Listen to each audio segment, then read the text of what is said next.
Janine. Olive. Sorry.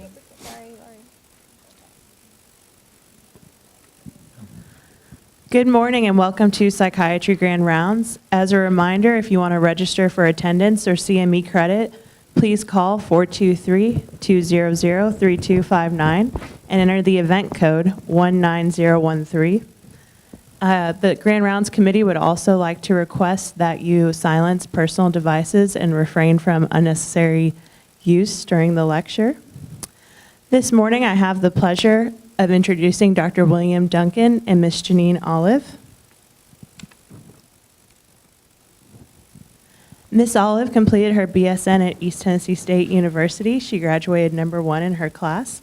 She is currently the Director of Human Subjects Research Protection Program at East Tennessee State University. Dr. William Duncan completed his Bachelor's of Arts with honors at the University of Texas at Austin and his PhD at the University of Texas Health Science Center at Dallas. He has worked for the National Institute of Health, Baylor Research Institute, and he is currently employed at East Tennessee State University, serving as an adjunct professor in the College of Public Health, the Quillen College of Medicine, and the College of Arts and Sciences. He's the president of the East Tennessee State University Research Foundation, the vice provost for research and sponsored programs, and a member of graduate faculty. Please welcome Dr. Duncan and Ms. Olive.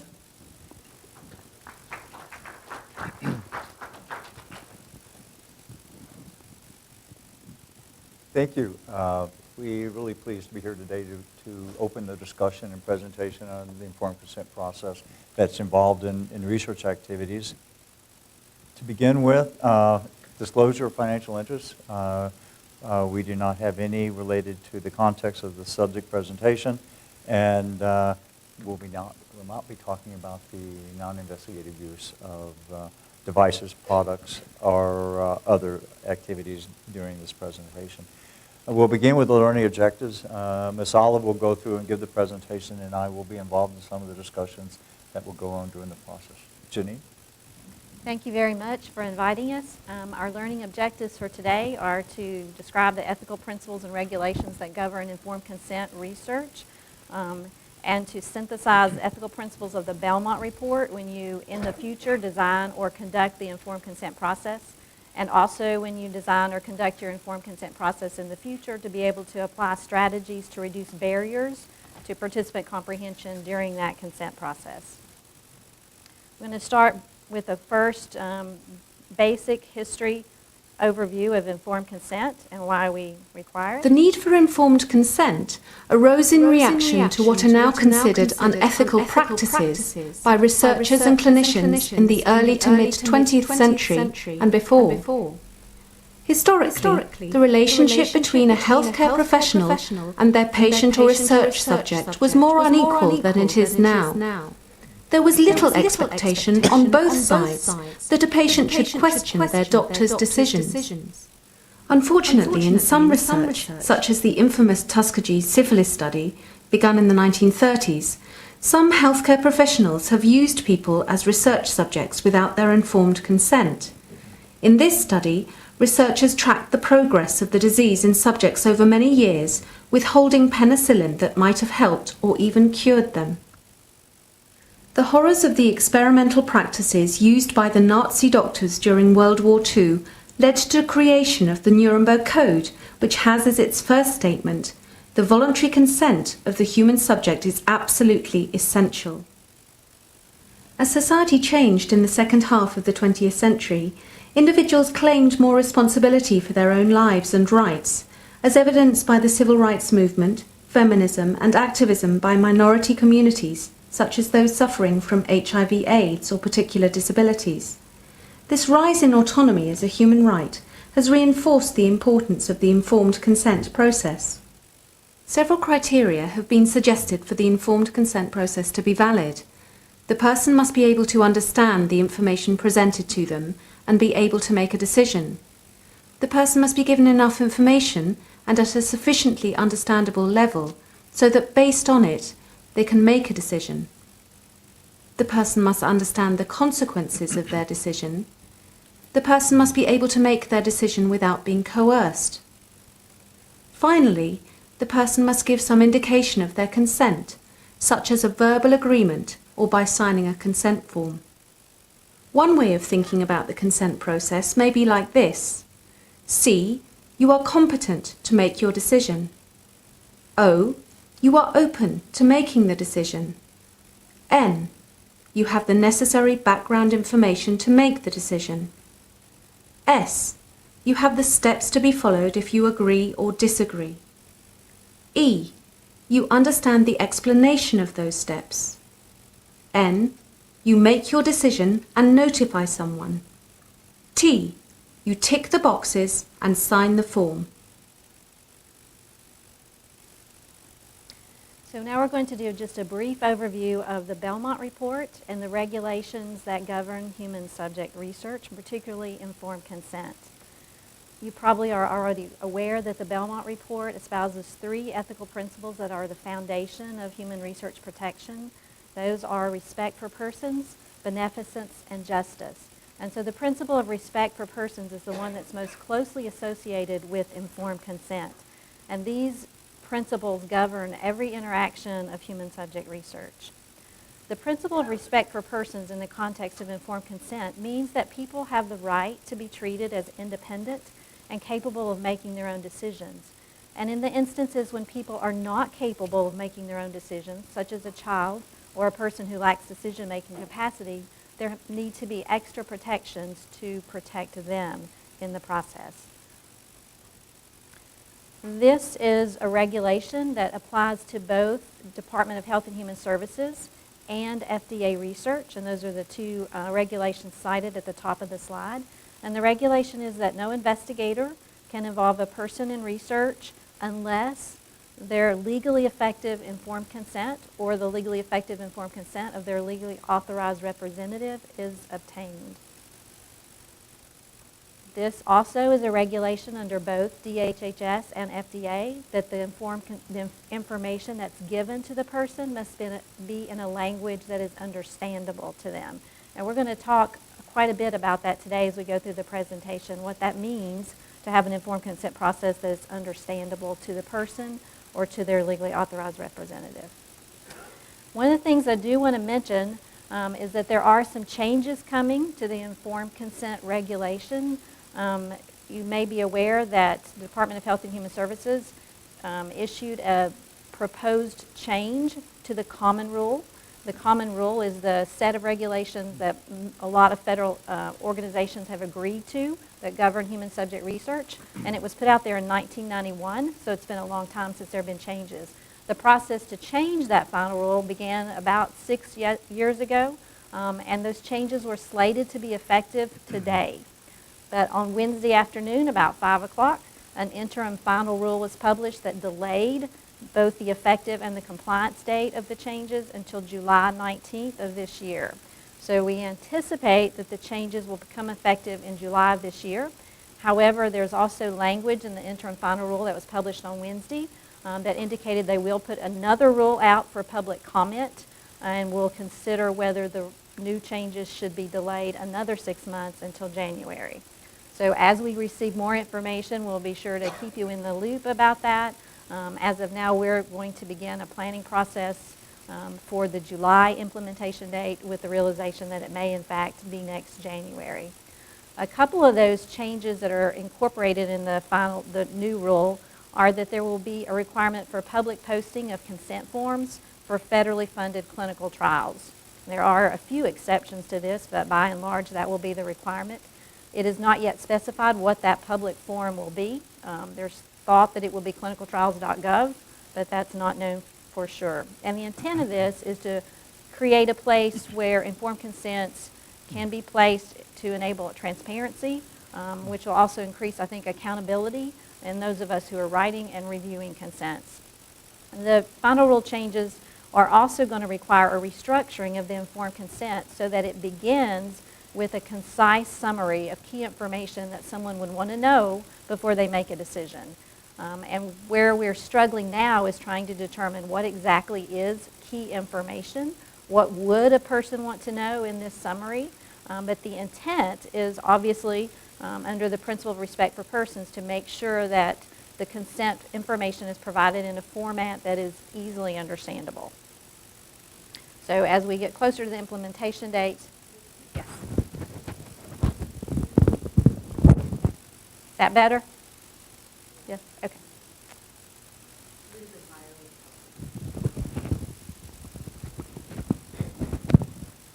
Okay, so that we'll put out a consent template with the summary, the proposed summary elements as it gets closer to the implementation date.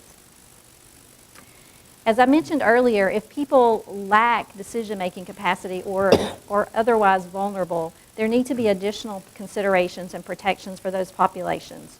Some examples are when someone does not have the ability cognitively to give consent, and the consent would be obtained from their legally authorized representative on their behalf.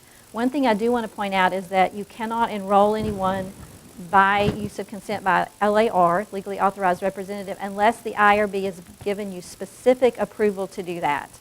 So you have to specifically ask for that approval and justify that, and the IRB has to specifically grant that. And of course, parental permission, whether that's one or two parents, is determined by the IRB, would apply for children who are participating in research. Just to remind you that as an investigator, you're subject to a lot of rules. So far, I've just mentioned the Belmont Report. I've mentioned the DHHS section of regulation about informed consent and the FDA, but there are other rules as well. You also have to be aware of and follow institutional policy, Tennessee state laws. We are accredited by an organization called AHARP, and we have their standards that we follow as well, and those are incorporated in our policies. If you're doing VA research, then you're also subject to the Office of Research Oversight. If you're doing federally funded research like NIH, then you're subject to their rules. So there's a lot of regulation and rules that you'll need to be aware of as you conduct your informed consent process.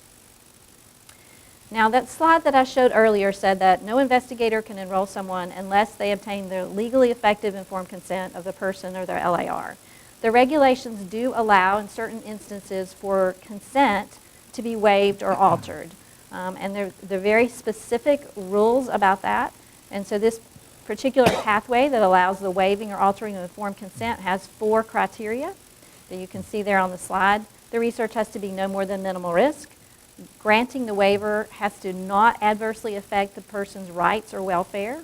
And you have to justify how the research could not practically be carried out without the waiver or alteration.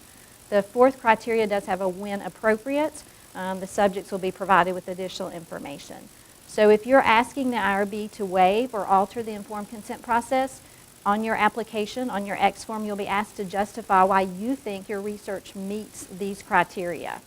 And then the IRB chair for an expedited study or the full IRB for a full study would review this and make a decision whether your study meets the criteria.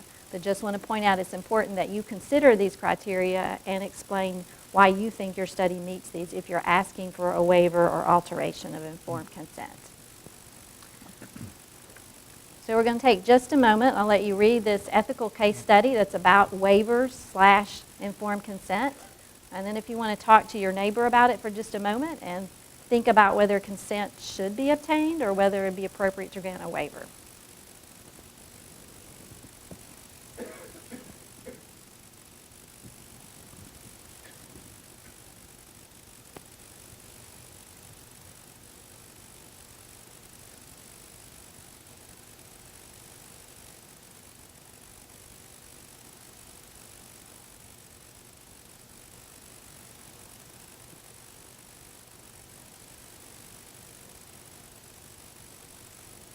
Anyone want to respond?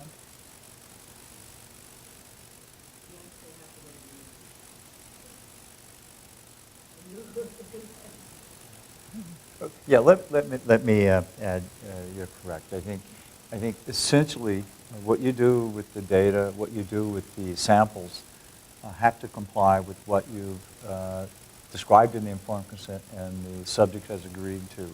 So this is an area that has had a lot of discussion over time.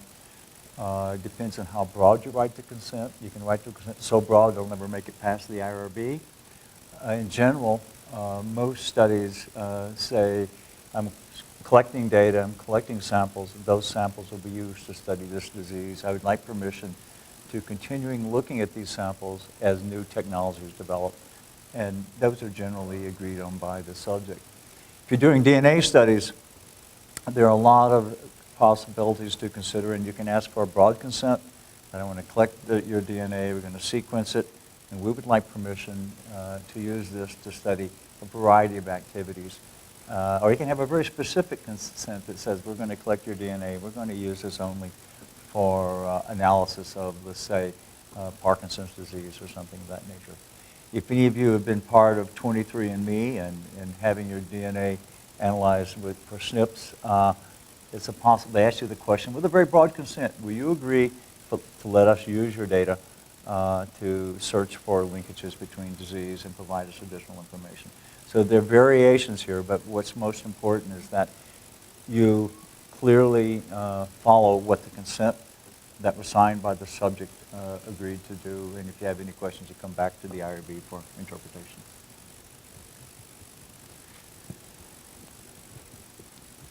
All right, to let you know, there's also another kind of waiver, and this particular kind of waiver only waives the requirement that people sign an informed consent to show that they agree to be in a study.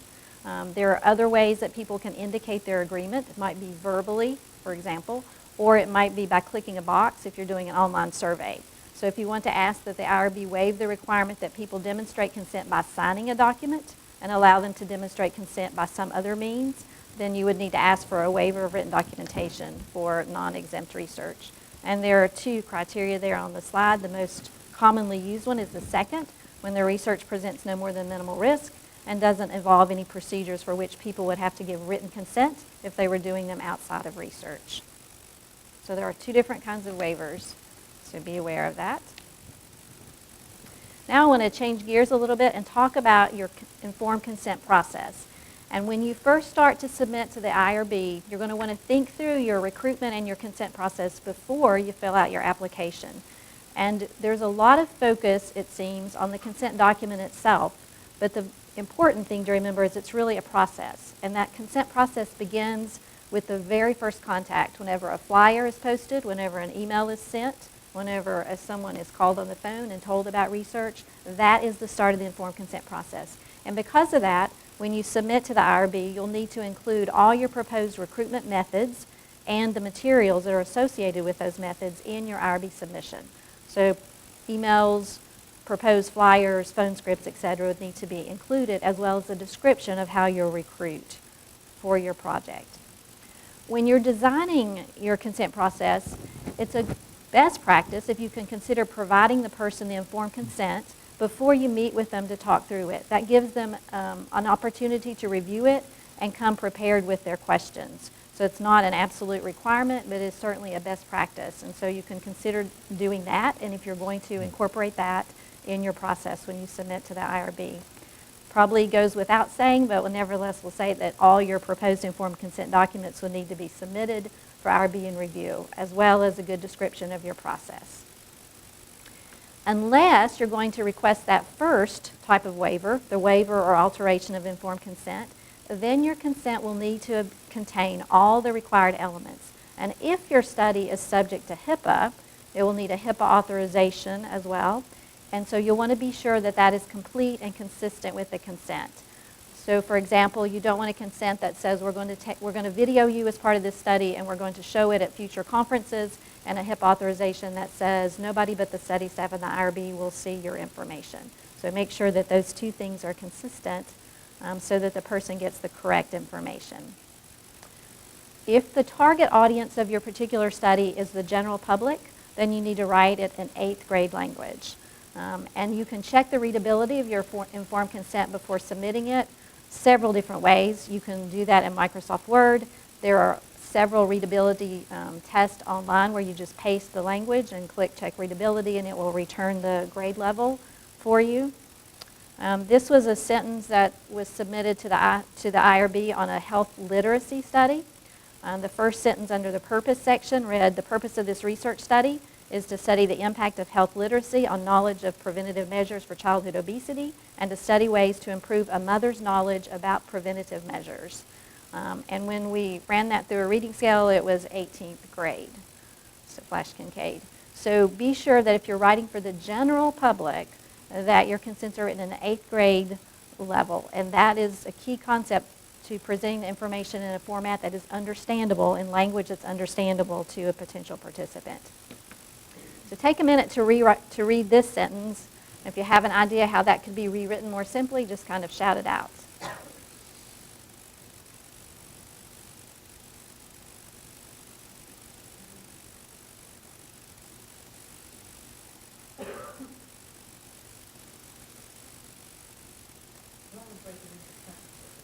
Okay?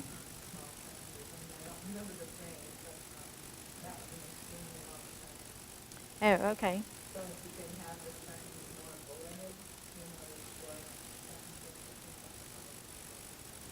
Yeah, short sentences do help improve the reading level, even if you have very simple words, but you have long sentences, that's going to raise the reading level.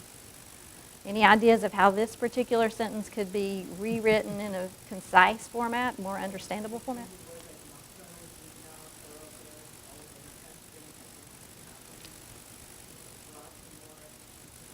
Right.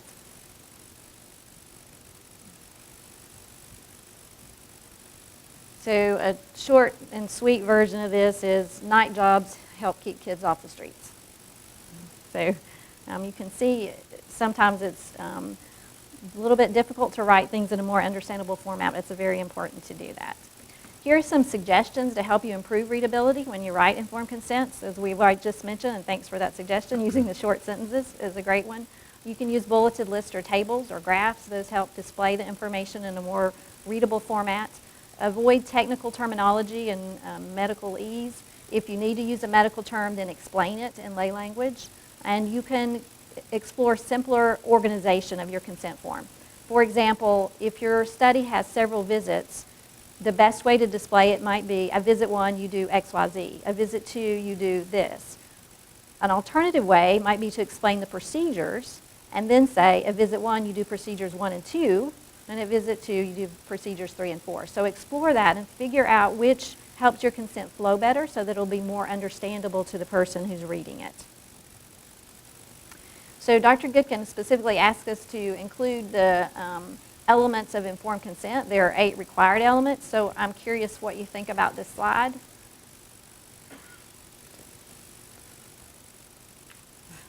Is it very readable?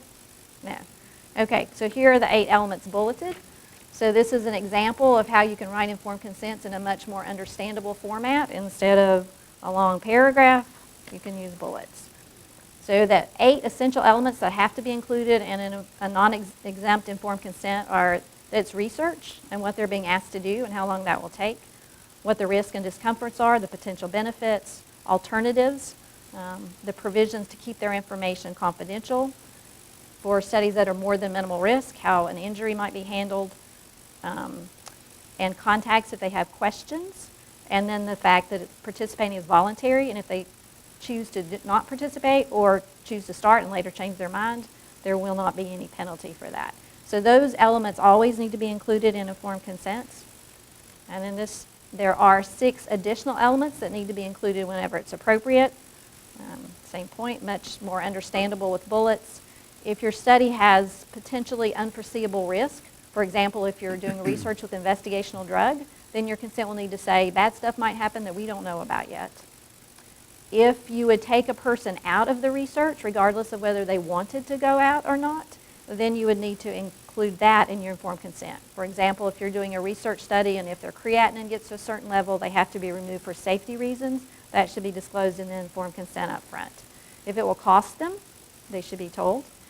If they decide they want to stop research, but they'll need to do something to follow up, that should be disclosed. So if you're doing a research study with investigational drug, and if someone wants to quit, they'd still need to return for a couple follow-up visits for safety, then they should be told in informed consent that they'll be asked to do that. If your study is likely to generate significant new findings that might impact their decision whether or not to continue in the study, then you'll want to tell them in the informed consent up front that if that happens, you will tell them during the study. And if the number of people who be participating in the research would be important to their decision, that needs to be included as well. So these elements are ones that are to be included when appropriate. One other thing, yes?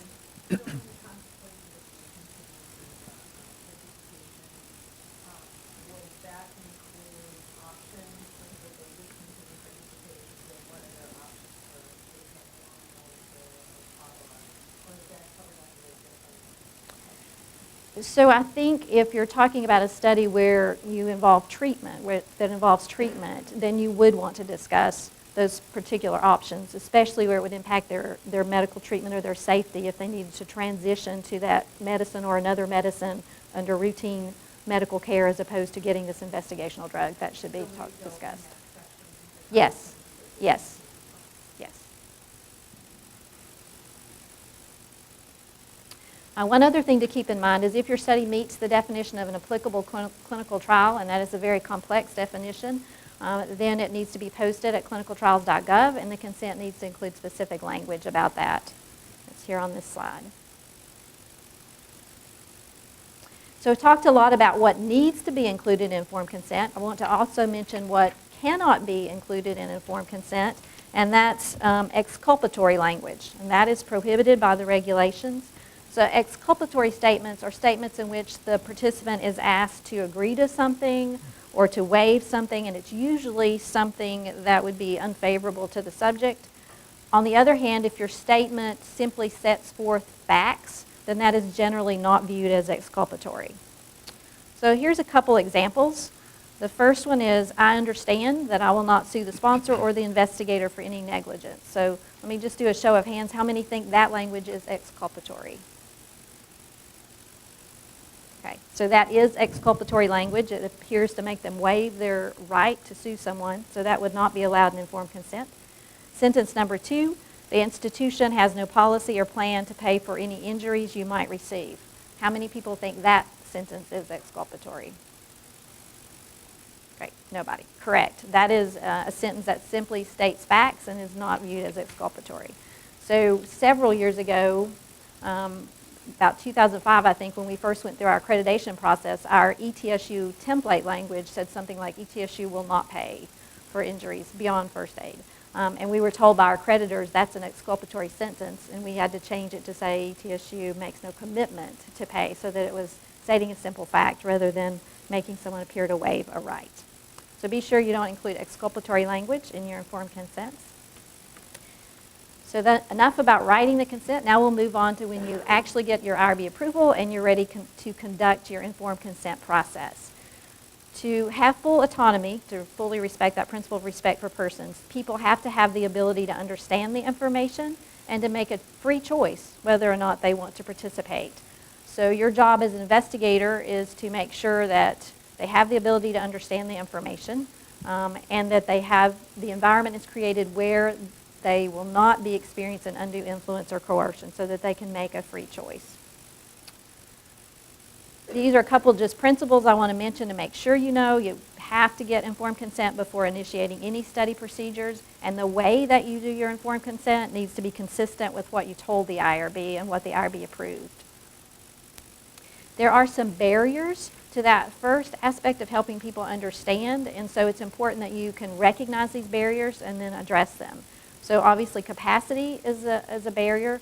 As I mentioned earlier, if you're going to be enrolling in a population that may lack decision-making capacity, you would need to discuss that, and the IRB would need to approve a very specific process for that assessment and consent by a legally authorized representative. Also, language can be a barrier if English is not their first language, if they're educationally disadvantaged. Another reason that you want to make sure your consent is written in language that's understandable.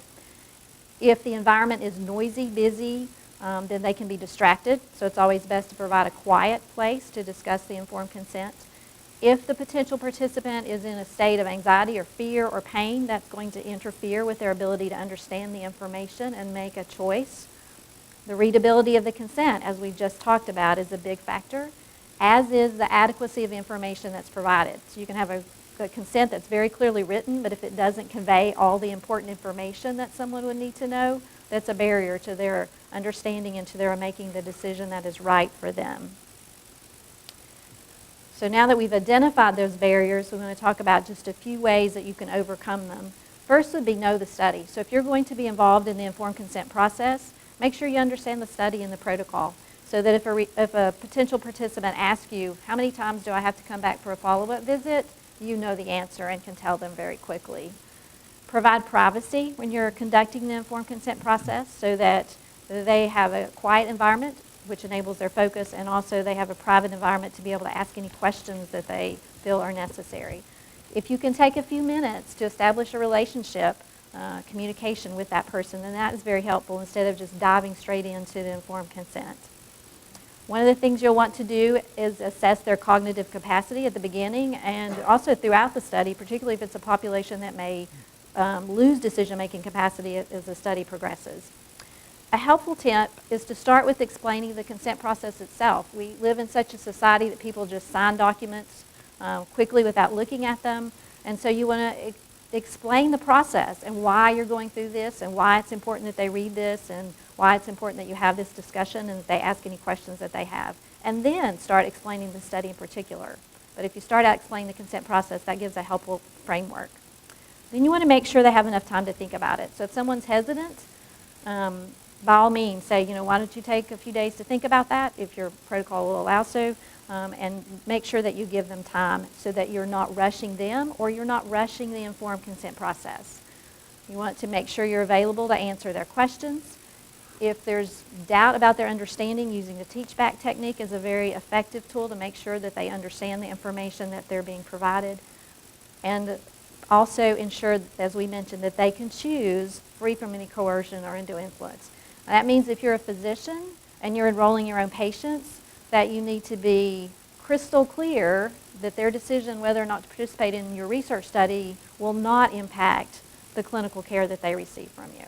So you need to be very cognizant of that potential feeling that a patient might think, I don't really want to do this, but he's or she is my physician, so I better do this. So you want to make sure that you're very clear with your patients that this decision about research is separate from their clinical care and will not impact it.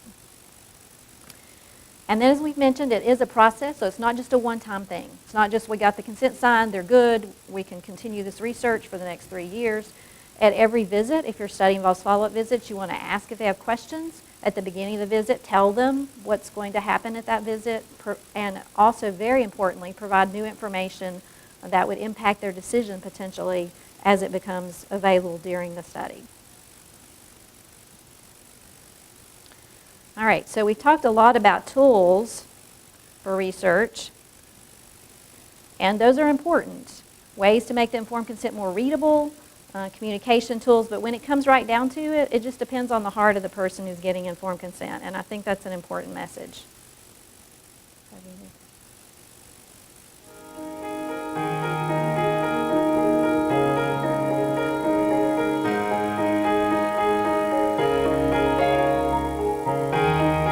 Anything that has the potential for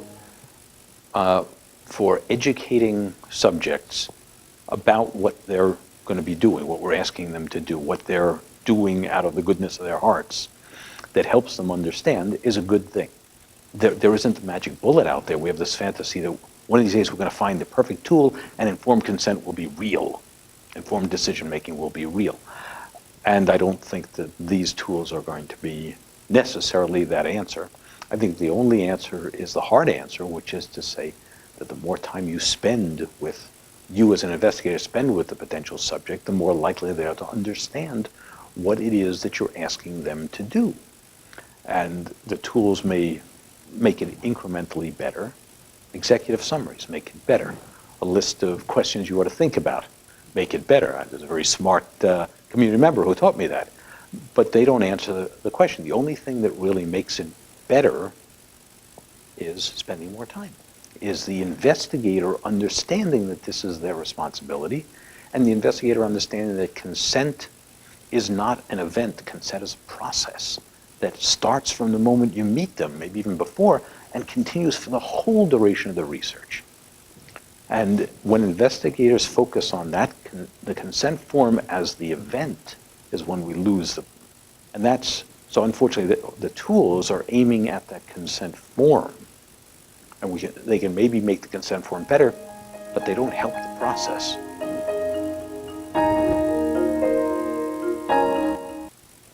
So very important that you remember it is a process, and that if you're the one obtaining informed consent, that you treat that seriously and give the potential participant all the time that they need to make that decision, answering their questions, etc. So one last thing that we need to talk about with regard to this process is documenting. As you know, the saying, if it's not documented, it didn't happen. So you want to be sure that you document this consent process. If you're doing FDA research, and there's actually a requirement that if you consent someone and you begin the first study procedure on the same day, then you need to specifically include in your documentation that consent was obtained prior to that first procedure. Because you're going to have a date on the informed consent, and that would be the date of consent and the date of the first research procedure. So I think that's a best practice for all kinds of research, regardless of whether it's FDA, but it is an absolute requirement for FDA research. Always be sure you're using the current IRB approved stamped consent document, and we provide that as an attachment on your protocol homepage in IRB Manager, so you'll always have the most current one. If you need to change your informed consent, then you need to submit that as a modification to the IRB, and it would then be stamped with a new approval date. So you'd need to wait before implementation for a revision of your ICD. And a best practice would be, whenever you obtain informed consent, before you walk away from that participant, look at the consent, make sure that the signature and the initials on the bottom of the page, the date, are all correct. Because if you don't look at it again for 6 months, it's hard to go back and correct errors. So we've seen things like patients write their birth date instead of the date that they signed the informed consent, see missed initials on the footer of pages of the consent. So it's just really helpful if when you finish obtaining the documentation of the informed consent that you double check that before you walk away, because if something's been missed, you can correct it right then. And I wanted to mention, because this has also been an issue, if your study has a HIPAA authorization, there are certain types of health information that are listed here that also require a specific initialing of this section. So given the target population here of the psychiatry ground rounds, the last two might be of interest. So if your research is subject to HIPAA and it involves either behavioral mental health illness or drug or alcohol abuse diagnosis or treatment, then not only does the person have to sign the consent and initials appropriate, they have to specifically initial beside this section in your HIPAA authorization. Otherwise, you do not have a valid HIPAA authorization. So who's responsible for all these things? Well, ultimately, the principal investigator is responsible for ensuring that informed consent process is conducted correctly and that informed consent is appropriately obtained and documented. If you're the principal investigator, you can delegate the authority to someone else on your appropriately qualified and IRB-approved study staff member to do that, but you can't delegate the responsibility. The responsibility still remains with the principal investigator. So if you're a PI, be sure that your study staff are well-trained and what the informed consent process entails and are well-trained on that specific protocol and the process that's been approved by the IRB. So ultimately, PI is responsible for making sure that it's an ongoing exchange throughout the life of the study, not just a one-time event when a document is signed.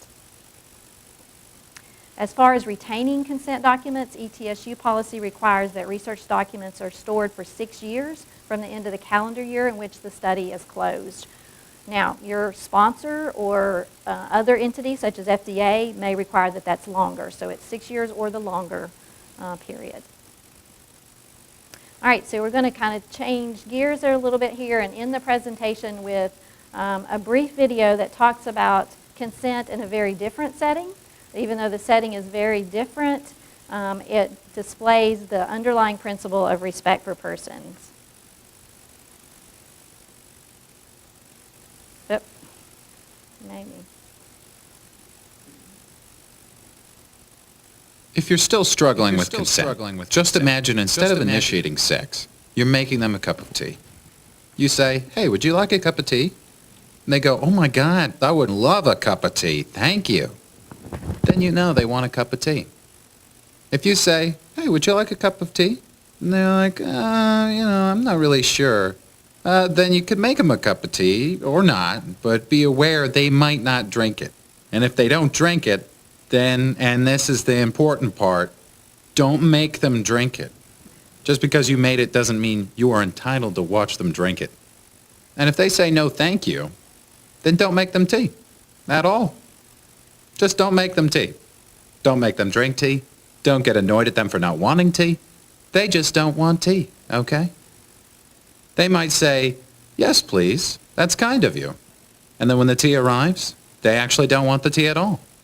Sure, that's kind of annoying as you've gone to all the effort of making the tea, but they remain under no obligation to drink the tea. They did want tea, now they don't.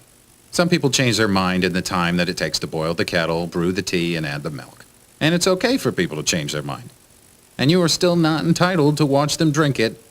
And if they're unconscious, don't make them tea. Unconscious people don't want tea. And they can't answer the question, do you want tea? Because they're unconscious. Okay, maybe they were conscious when you asked them if they wanted tea. And they said yes.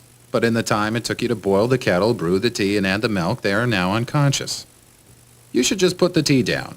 Make sure the unconscious person is safe. And this is the important part again. Don't make them drink the tea. They said yes then, sure, but unconscious people don't want tea. If someone said yes to tea, started drinking it, and then passed out before they'd finished it, don't keep on pouring it down their throat. Take the tea away. Make sure they're safe, because unconscious people don't want tea.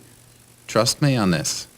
If someone said yes to tea around your house last Saturday, that doesn't mean they want you to make them tea all the time. They don't want you to come around to their place unexpectedly and make them tea and force them to drink it going, but you wanted tea last week. Or to wake up to find you pouring tea down their throat going, but you wanted tea last night. But if you can understand how completely ludicrous it is to force people to have tea when they don't want tea, and you're able to understand when people don't want tea, then how hard is it to understand it when it comes to sex? Whether it's tea or sex, consent is everything. And on that note, I'm going to go make myself a cup of tea. Likewise, in research, consent is everything. Okay, so we're going to open it up to take questions. Dr. Duncan's going to join me at the podium.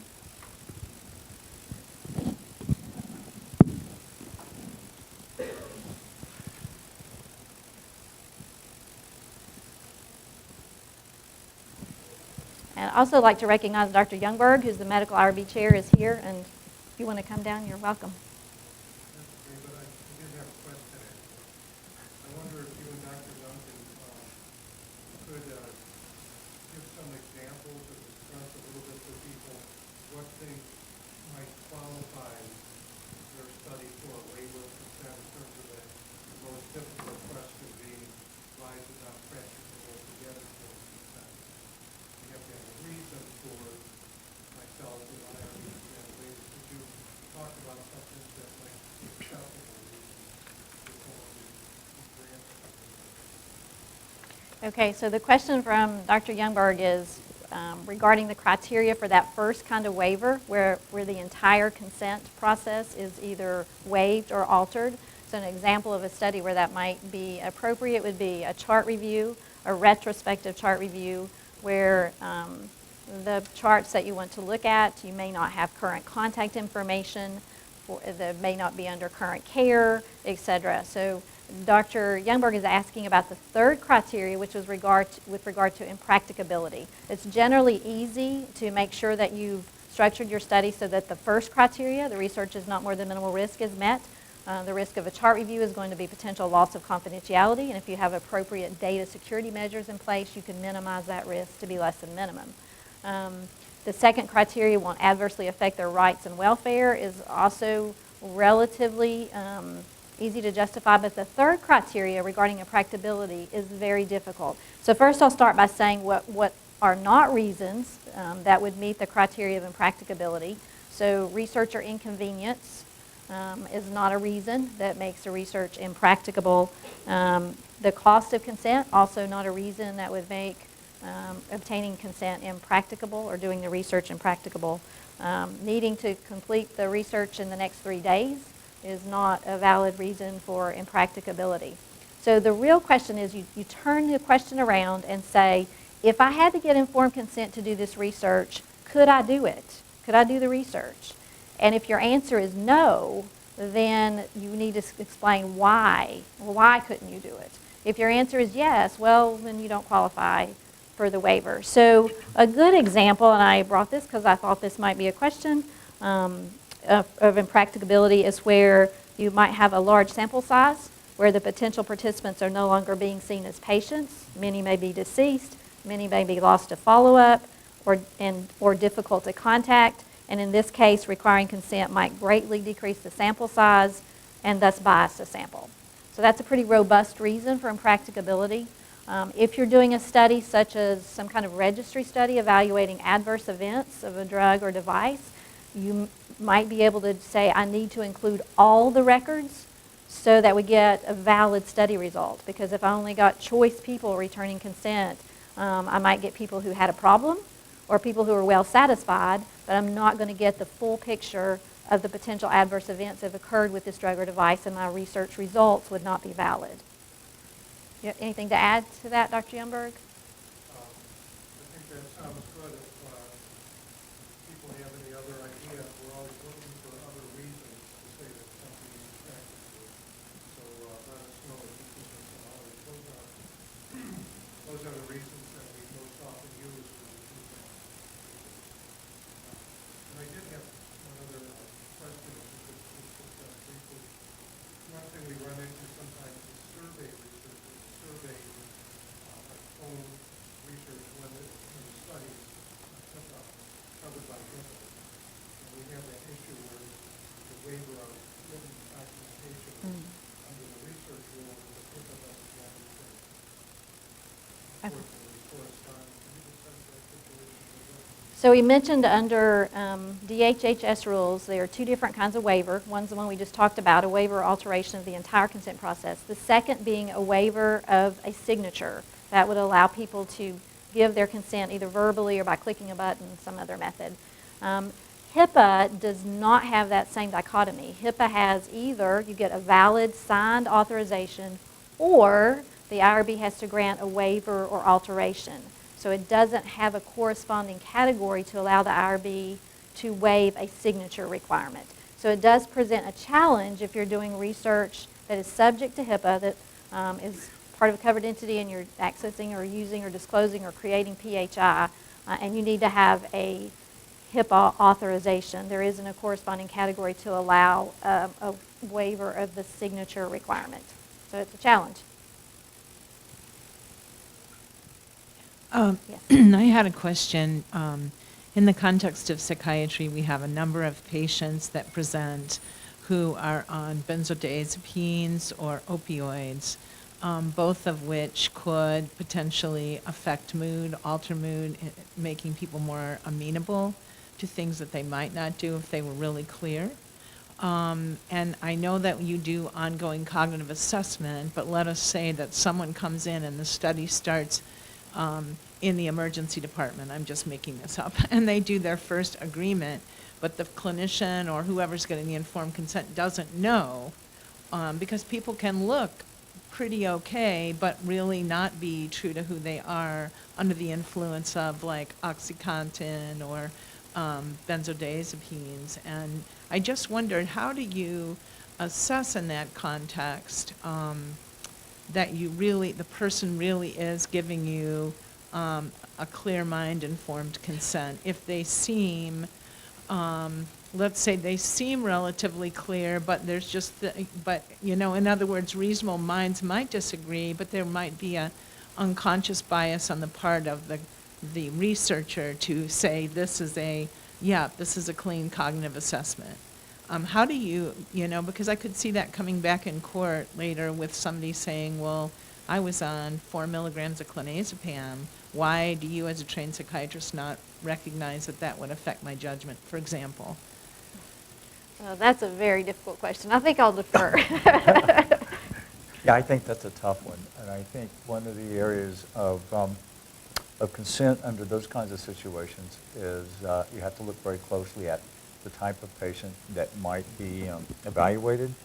If you're concerned about the person giving the treatment might be overly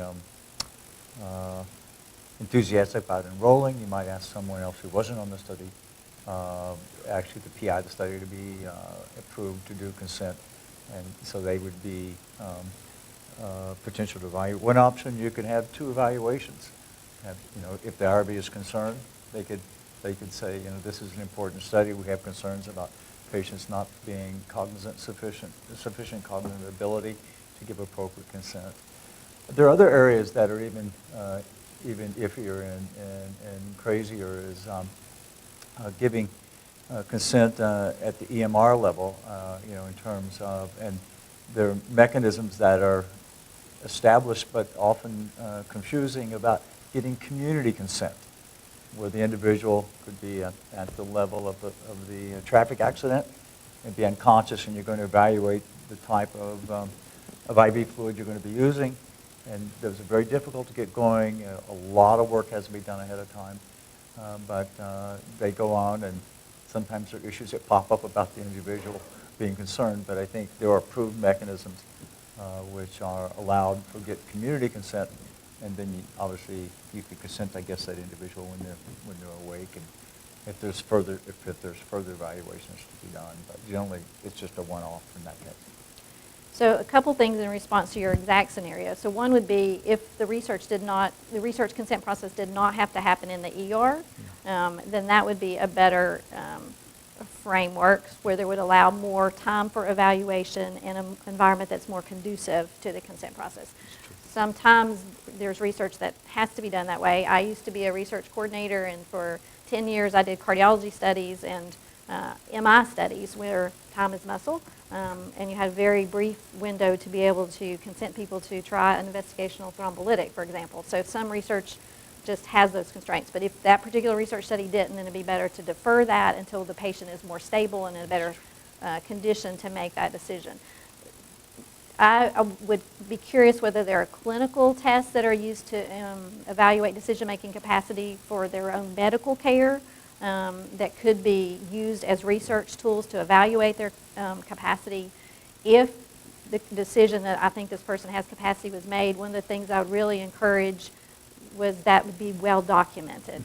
That's where documentation would be really important, how that decision was made, the process by which that was made, things like whether the teach-back technique was used, their orientation, those kinds of things would be really important to capture in a note, so that if there was a question later about their capacity, the extent of the thoroughness is well duplicated. Then also moving forward, if it's a study that's has multiple visits, then at the next visit, obviously you would make an extra attempt to make sure that there was clear understanding, et cetera. But the key might be in how you made that evaluation of capacity at that moment, and that's difficult. Thank you. I think that helps. If they continue on those kind of medications, it sounds like it would be somewhat fraught with peril, or you would have to really, really continue to do all of those things that you're talking about.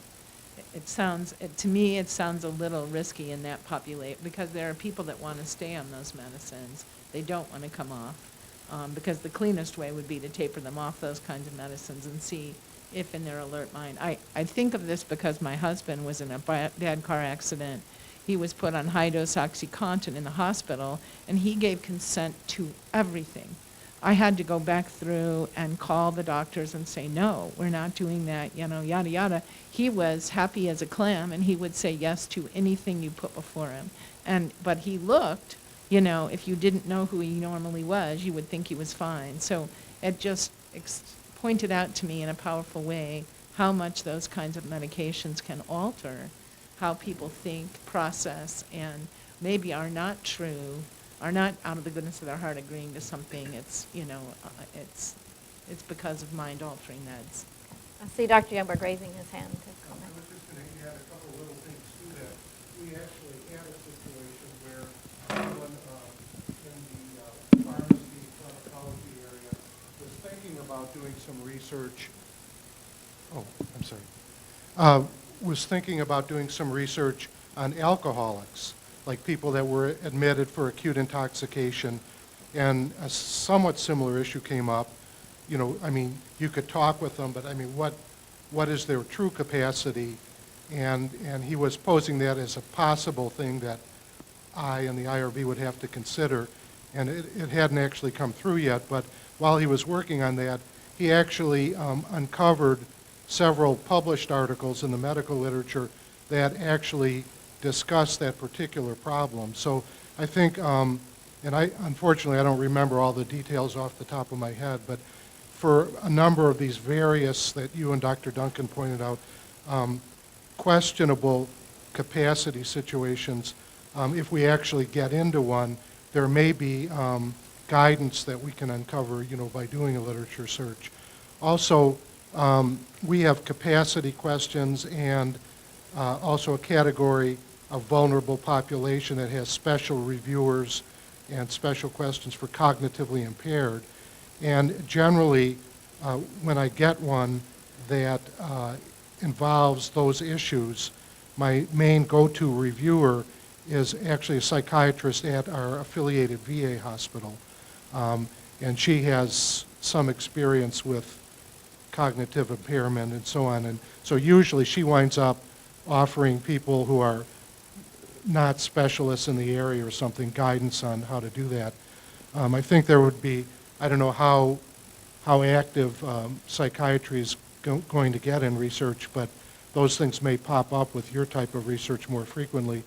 There would be something that Dr. Duncan and I could look at about if there was an expert in your department interested in being an alternate to back up the VA psychiatrist. We could look into that possibility of getting that person involved or so on. But those are very tricky questions, and they come up with some frequency. So thank you for raising that. I think one thing, too, many states regulate the type of research that a cognitively impaired individual may participate in.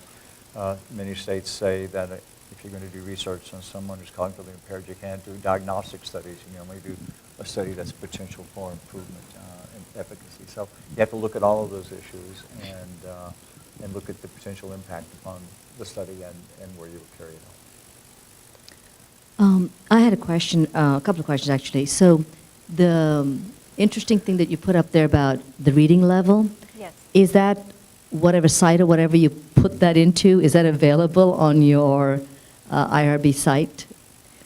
So the slide that was shown was actually a word reading level calculation. It will, if you go under spelling, you can set that up so it will tell you Okay. the reading level. Perfect. But we will do that because we can put a informational brochure about that, about how to do that in Word and what websites would be good to access to use for readability tests. Thanks for that suggestion. And then the other question I had was, you talked about clinical trials that have to be listed on the clinicaltrials.gov.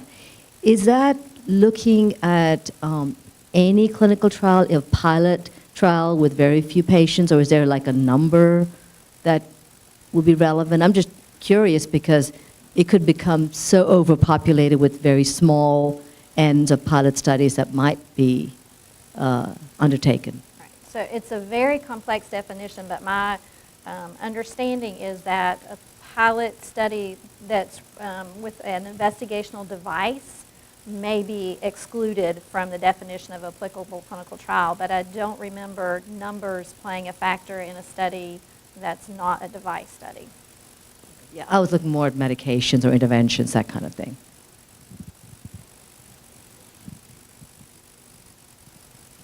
We have time for one more question.